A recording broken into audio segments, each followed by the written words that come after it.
Hey guys, welcome back to the channel. Today, I'm sorry I look a little crazy. It is about 7 o'clock and I have some Etsy orders to get done. And so I figured I would teach you guys how I make Minnie Mouse ears because I learned from a YouTube video and now I have a little Etsy shop and maybe you decide you would like to make some ears too. I don't know. So I have two pairs that I need to get done. First are a light blue sparkly pair. And then the other pair are my pink crushed velvet.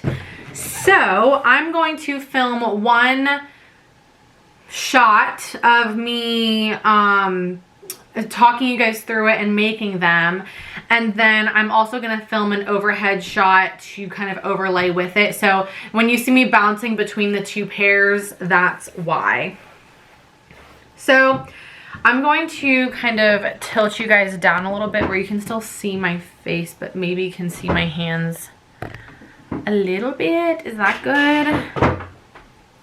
So the first thing that I'm going to do is cut all of the pieces that I need for this particular pair of ears. So let's cut the bow, and we are going to do a bow that is 24 by 28 centimeters. And it looks like I already have this piece somewhat cut the right size. Just need to trim it down a little bit.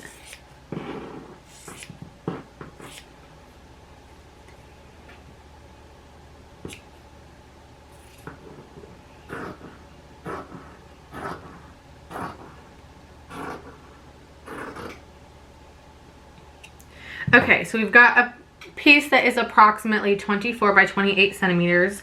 Then I need a small piece that I normally just kind of wing the size of, but I would say I typically do it about 3 or 4 inches across and maybe, I don't know, 5, 6 inches long. So just a little strip like that. That's going to be the center piece that wraps around the bow.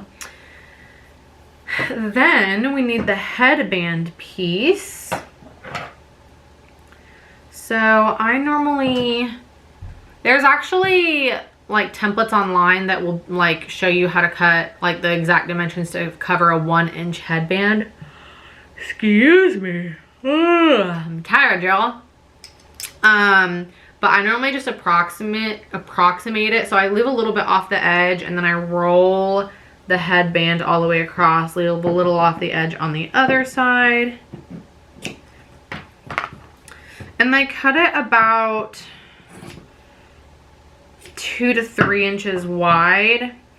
I would rather have a little extra and be able to slice it off than it not be wide enough to properly cover the headband. You'll see what I mean. So got my longer rectangle like that. And then last but certainly not least, we need to cut our ears. So we need 4 circles, and I guess this is proprietary, but I actually have a candle, an old candle glass that is like the perfect size for ears.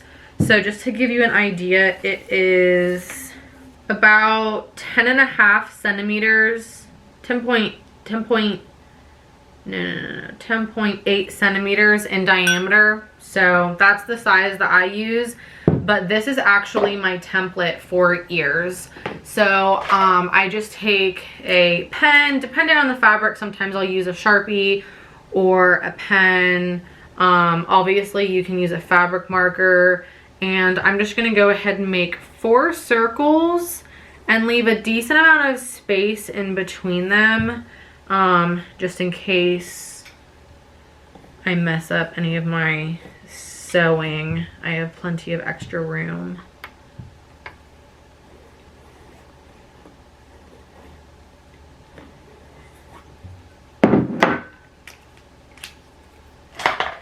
then I'm just gonna go ahead and cut these out.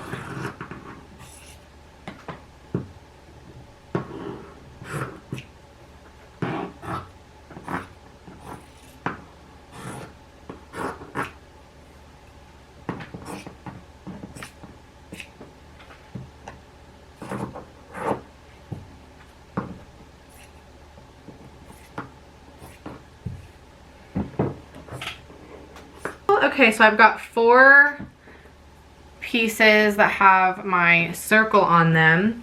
So I am going to first build my headband. So I lay out my strip and then I hot glue the very inner piece of the headband and glue it down. Then I'm going to take some double-sided tape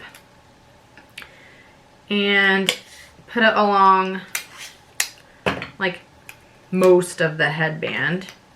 And then with my strip laying flat, I'm just going to roll it all the way across the fabric. And this is actually kind of important because it just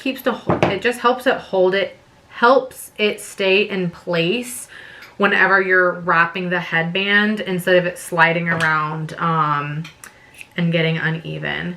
So then I'm just going to slice off the extra slits here. So I'm slicing off these inner corners. So I just do 1 cut in the corner like that. That wasn't a very good cut. And then I just go ahead and lop it off so that the end result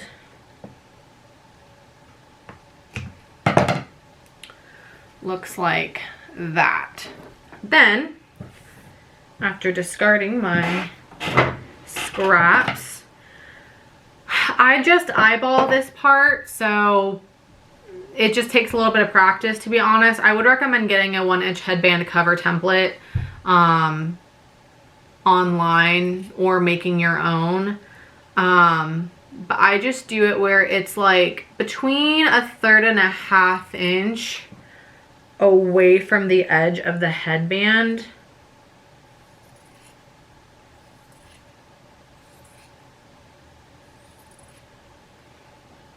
And this is so that I don't have too much overlap when I go to glue it down.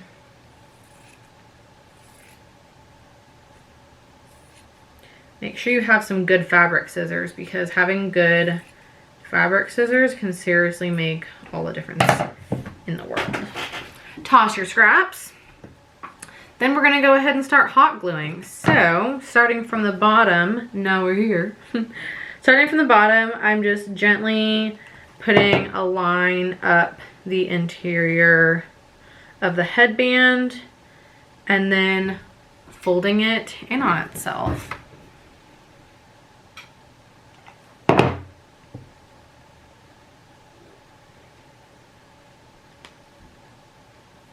And this is one of those things where I feel like once you kind of get the hang of it, you can do it in like bigger sections and everything. But I would recommend just doing it in small sections to begin with until you kind of get the hang of it. I feel like there are a lot of things that I can just do faster now because I've made so many pairs of ears.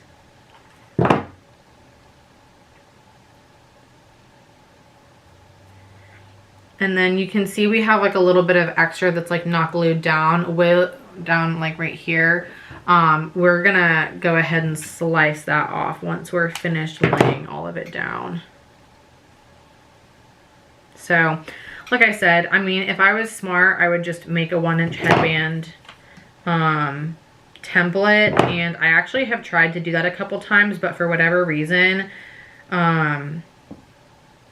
it has never like been the right size for me or like worked out or been easier for me. It's actually been more, I don't know what my issue is with the template, but that's what I would recommend having. All right, so now everything is laid down. So then I'm just going to trim the excess that is on the inside, so we don't have any crumples or bulkiness, I should say, because that would not be comfortable to wear on your head. Then we're gonna go ahead and take some 1/2-inch gimp braid. Mine is right here. I just have it in white, as you can see. So you can also use like 1/4-inch gimp braid if you would like, but I personally like 1/2-inch gimp braid.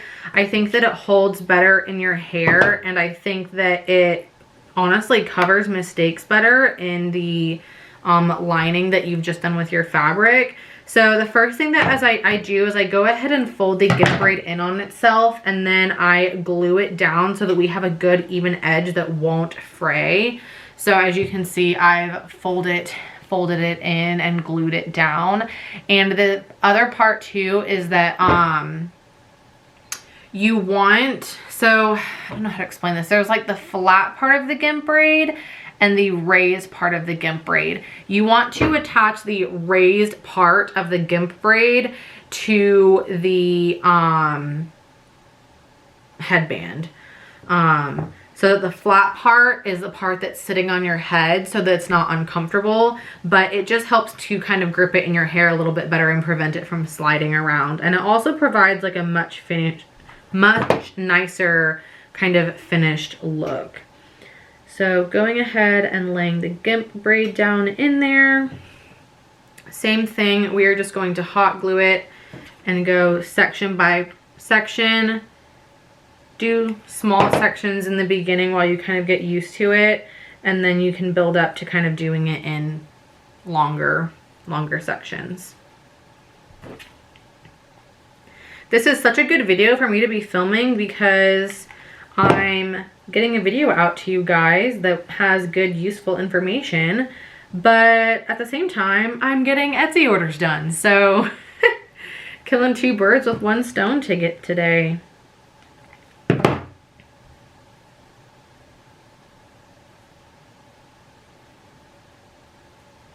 All right, and once we get close to reaching the other side of the headband, I just pull it out a little bit, and I would say maybe about 1/2 inch off the end of the headband. I go ahead and slice the gimp braid, fold it back in on itself, and kind of measure where I want the gimp braid to stop. And so what I'm gonna do is I'm just going to hold that off of the headband, glue it down so that we have a nice finished edge that will not fray on our customers, and then lay that last little chunk down. Gimp braid frays very easily when you cut it, so just be mindful that you might have to trim off a piece or two that kind of ended up sticking out of the side like I just had to. But yeah, now we have a finished headband. So super cute white gimp braid. This is honestly cute as just a headband, but we're gonna make it a little fancier and make some ears. So next thing that we are going to do is construct the ears. So what we're gonna do is we are going to lay 1 piece of ear fabric face up. So the fabric, the pretty side of the fabric is facing us. Then we're going to lay another piece of ear fabric, just trimming off some excess, down on top of it with the circle that we made earlier facing us. Then taking my measuring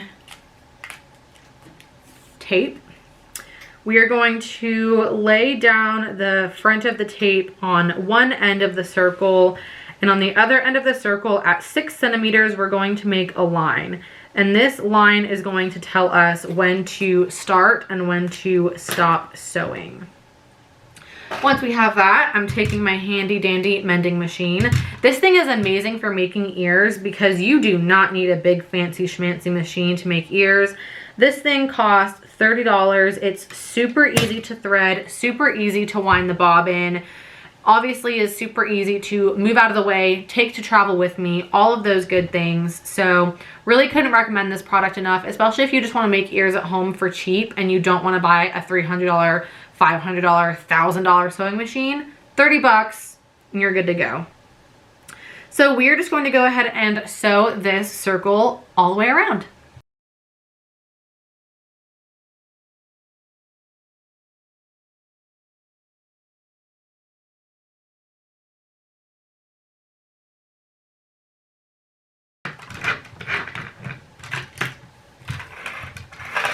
Then we are just going to pull it off. And one thing that does hinder you a teensy bit because you don't have a full sewing machine is there is no back and forth button on this tiny little mending machine. So your seams can come apart very easily, but to prevent that, I just fold up and find where my seam ended, and I do the tiniest little bit of hot glue where the end of my seam is, and this just holds it in place and prevents it from starting to come apart.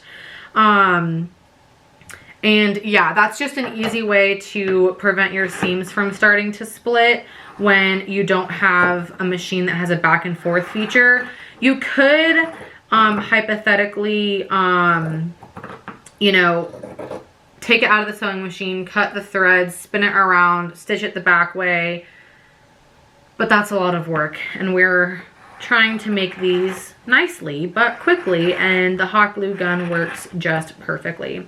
So next thing I'm doing is I'm just trimming all the way around the ear to make a circle. So you can see that I trimmed very close to my seam line, but I left kind of an end so it looks like a little whoopee cushion at the end. So throwing away my scraps, I'm going to make one more ear because obviously we need two.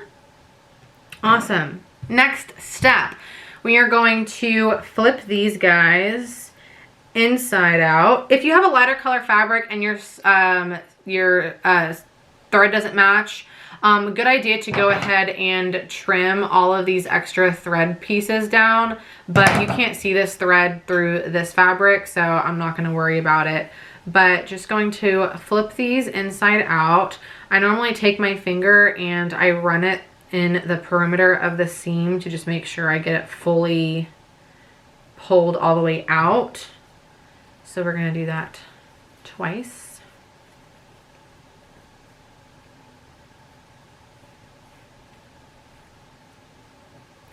Boom, boom, boom. And then next up, I have these pre-cut because my assistant helps me to go ahead and pre-cut these, but I have two foam circles. These are the, I think, 1/4 inch thick card or crafting foam. So you can normally find them in like the kids section where they have like kids craft foam that you would use for like kindergarten projects. I have this, you can see, very well loved thinner foam cut line stencil. And that's what I use. You can find a lot of them online, but I made mine custom so that it would match the size of the candle that I have right here. This one looks a little wonky, so I'm just trimming it up to look a little more like the right shape. So then how I fold these is I fold them in half once, like a taco, and then I fold these flaps down one more time. So you kind of have like a weird W type of shape.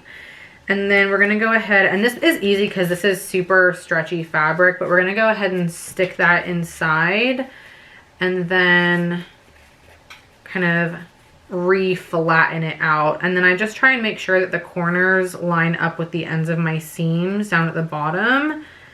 And we're good to go. We have an ear insert, so got to do it for the other one as well. And there we go. We have our two ears. Next up, polyfill time.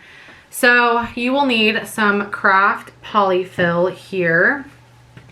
And what I like to do is take small chunks of it and I stick it in there, and then, that's what she said. I take small chunks of it, I stick it in, and I put it all the way around the edges first. So just taking small chunks and lining around the edge until we make it all the way around the perimeter, so you can kind of see the, I don't know if you guys can tell, but like the inside is not filled, but the outside is. And then we're just going to lightly, you don't want to overstuff them, so we're just going to lightly insert some into the center, and then I normally press it and then just kind of massage it all around to get all the polyfill kind of mixed up, so you don't have like chunks of it from the small chunks you had. So then we're going to turn the ear around and do the exact same thing, taking small chunks, pushing them all the way to the edge, all the way around the perimeter of the ear. And then stuffing the middle. And you can really stuff these as full and puffy or as flat as you want. It really is up to you.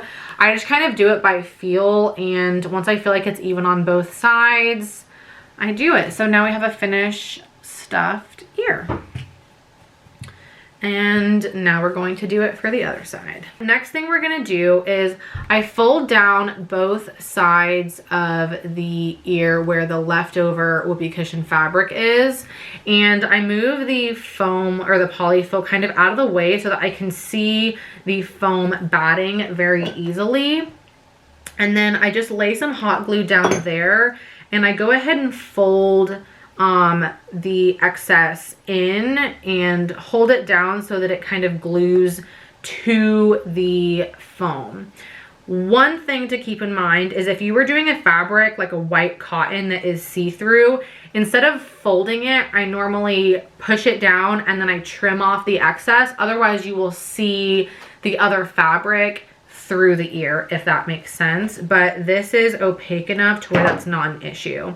So then once I have that down, I also put it in the crease.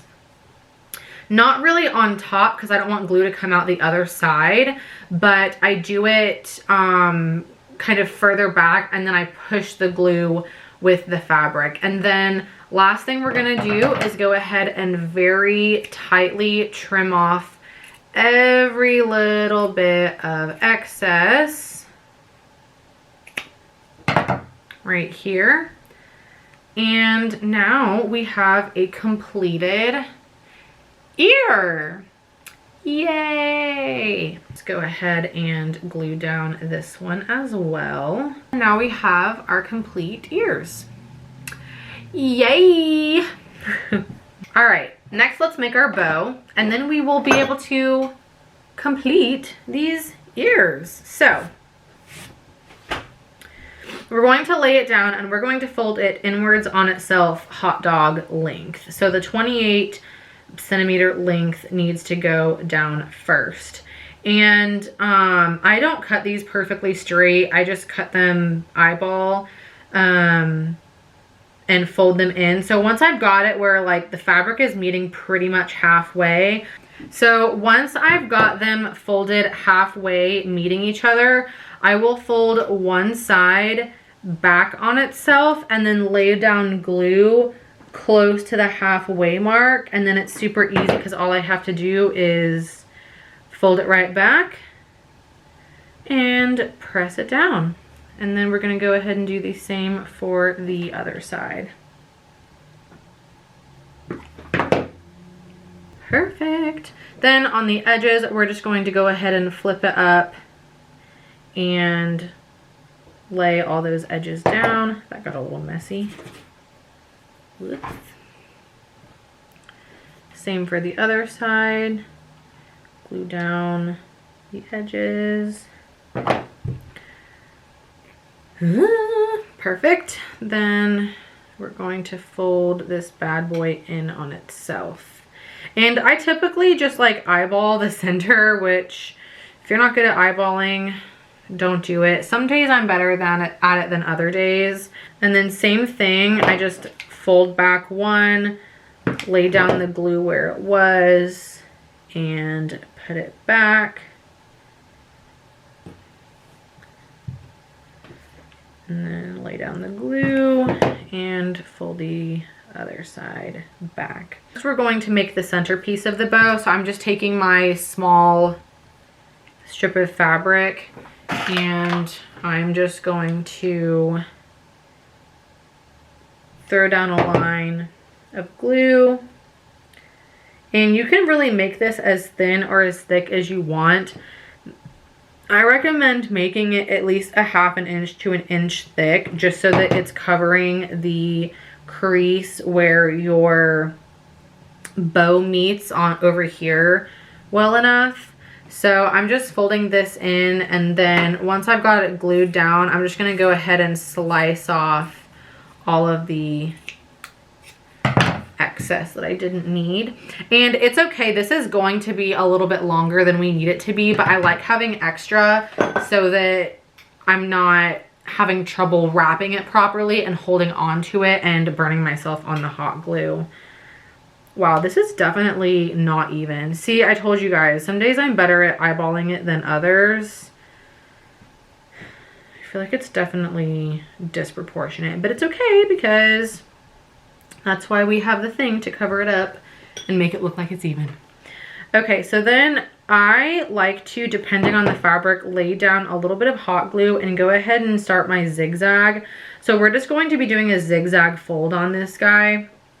And the reason I like to go ahead and lay down hot glue is because on at least velvet and other slippery fabrics that don't crease well, like anything kind of plush that doesn't crease well, this is a good idea to do it on. It's easier to me to go ahead and lay down the glue than try and go ahead and fold it all and kind of glue it in between the creases, if that makes sense.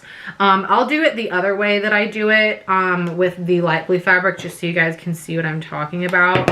But it is a lot easier with plush fabrics like velvet to go ahead and glue it down at the center for every zag that you do. So I think that's what, 1, 2, 3, 4, 5 zags. 1, 2, 3, 4, 5. Yeah, so we do 5 zags total. And then once we've got it kind of where we want it, I normally just kind of hold the bow up to myself, make sure I'm pinching it in the center.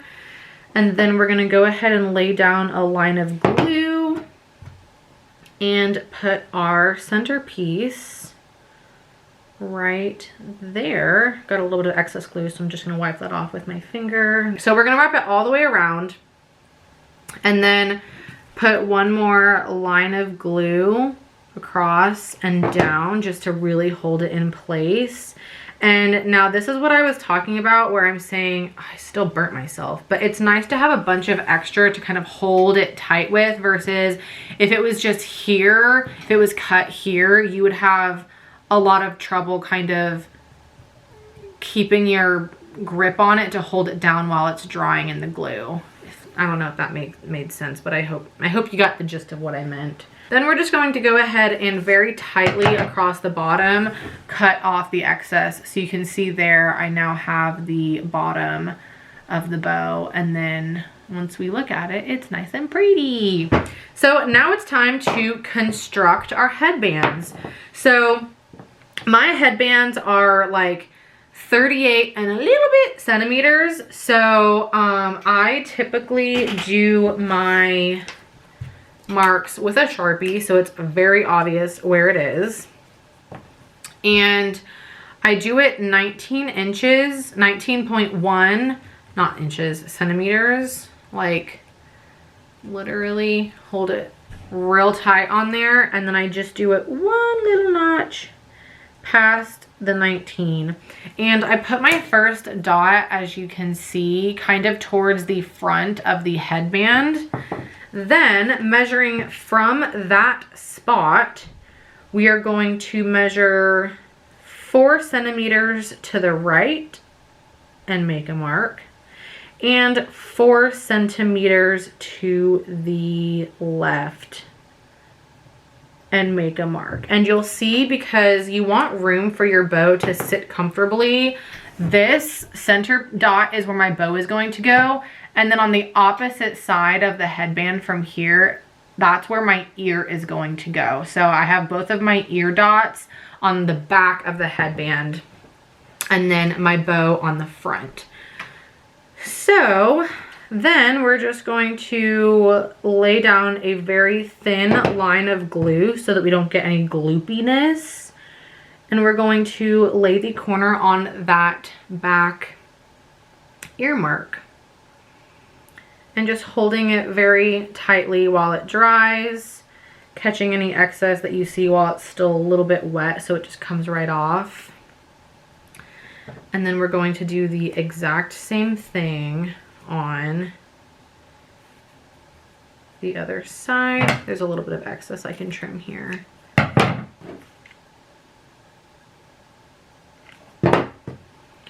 And then, like I said, same thing here. And then normally while it's still kind of wet, I just make sure that I've got these ears as even as possible. Perfect. Just because, you know, it can be kind of troublesome measuring. And I have gotten some headbands that have been a little bit different sizing. So that's one thing to keep in mind, is just like you want to measure every headband to make sure you know what the right halfway point is for you. This is important. So the next thing that we're going to do is glue on the bow, and I'm just making sure I have as much of this seam trimmed off as possible. And then one important thing is that there is kind of an ugly side and a good side to this bow. So you'll see that the creases of the fold ends should be facing towards the front of the ears. So you'll see what I mean, where like you kind of can't really see the creases that well from this side versus this side. You can really see these creases well, or like these folds. So you just want to make sure that this is the side that you're presenting to the front of the headband. So I normally just bend it back straight, put a line of glue all the way across, and then put it right in the center, and then pull down each side and really firmly press the bow on. And we're pretty much done here. And this is an optional thing. You don't have to do this. I do it because I personally think that it makes the ears a little bit more sturdy. Once I've got the bow in a place that I'm happy with, I normally just fold up the bottom corners, put a line of glue down, and then go ahead and press the bow onto the ear so that it doesn't move around too much. It keeps the ears on there a little bit more sturdy. I just think that it overall makes for a sturdier situation. And we have a pair of ears complete and ready to go. So here's what they look like up close. Again, this is the pink velvet ear. You can find these on my Etsy shop on etsy.com/shop/hollylollyco. Super duper cute. Love these. These are one of my most popular fabrics because they're just really precious. So there's the back. Super simple. Got some fuzz on there. Super cute crushed velvet ears. So these are going to go over here because those need to get packaged up to get shipped out tomorrow. And yeah, that is how I make the ears for my Etsy shop. I really hope you guys enjoyed this video. If you did, please give it a like and hit that big red subscribe button down below. Man, we are at the tail end of December. We are so close to finishing out this month. And yeah, I really hope that you guys have enjoyed the October video craziness with me.